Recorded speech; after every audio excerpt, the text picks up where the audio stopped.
This is a story of highs and lows. At the young age of 1, I was diagnosed with a rare genetic disease called cystinosis.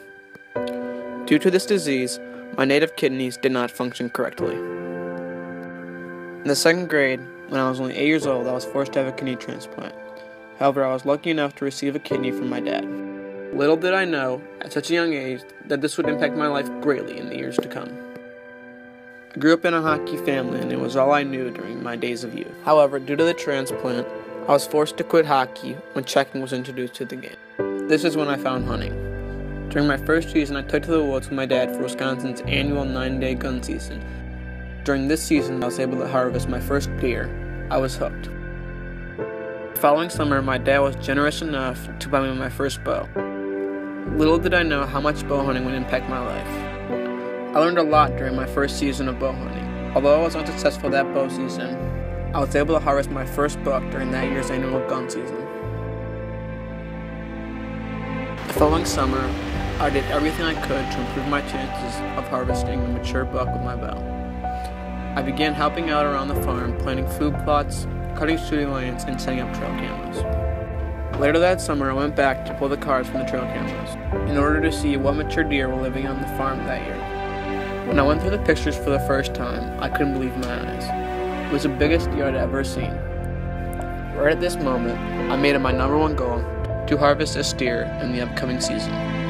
As the season came, we were informed news that my health was deteriorating. I still managed to hunt as much as I could, but was unable to harvest a deer with my bow, and again devoted my summer to improving my chances of getting my hopeful shot at the buck we dubbed Moose.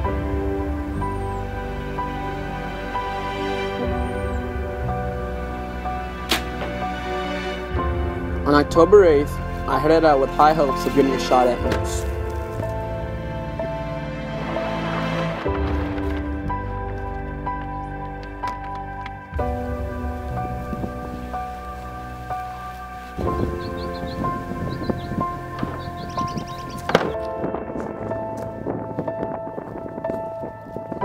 After sitting for an hour or so, the wind picked up from the wrong direction. I texted my dad and asked if we should leave, but he said, "We came this far, so we might as well stay." After sitting for another 45 minutes, I heard something off to my right. It was moose.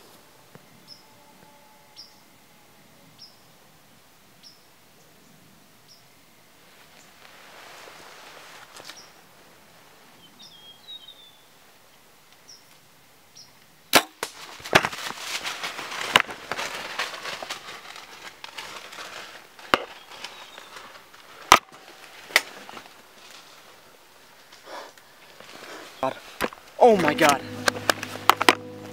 Oh my god. Oh my, I just shot a monster. Oh my god. Oh my god. Thank you. Thank you, Lord. Oh my god. Well, what we're gonna do now is go check and see if the arrow went through or if we got any blood yet. It's about 6:37. I just shot him like 2 minutes ago. I'm so excited. I've worked so hard for this, and to get it all on film is unbelievable. Literally, I've hunted for 3 years, and I've passed up numerous 130 class bucks, and he's a stud. He's a brute. He's pouring blood. Oh my god, I can't believe this is happening. Oh my god. Thank you. I was all up to the man upstairs. I wouldn't have been able to do this without you. I've been had bumpy road with my health last year. I was in the hospital for a month in January. And to get this done, it just so much to me. Oh my god. Sounds good. There's my arrow. Oh my god, look at this thing. He's insane, dude.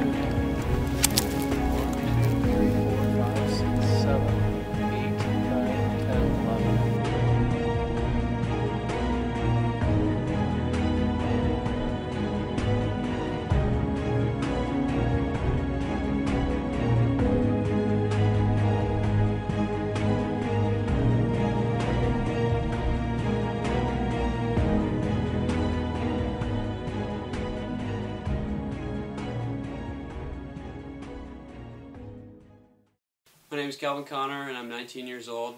I'm the original founder of Backcountry Bush Productions and a co-founder along with Kellen. 2014 was an amazing season for us, and Kellen especially.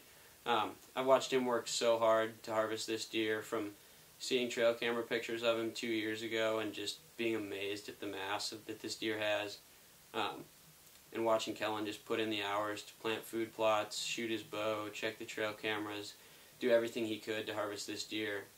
It's been really amazing to see Kellen, go from his lowest point in his life in the hospital last year for a month to the highest point in his life harvesting this deer. I was actually duck hunting out in Montana, and I got back to my truck and grabbed my phone, about to text Kellen and say I shot a couple of wood ducks, and I looked down and it said I just shot a monster, and he sent me a picture of his hand wrapping around the mass of the antler, and he couldn't get his hand around it. And that's when I knew it was moose. Kellen first showed me photos of this deer and told me that he was going to harvest it no matter what. I kind of wrote it off, thinking, yeah, that could happen if he gets lucky or whatever. But he really made it his top priority, and he hunted really, really hard and really smart and put in a lot of time and did his homework, and sure enough, he got the job done.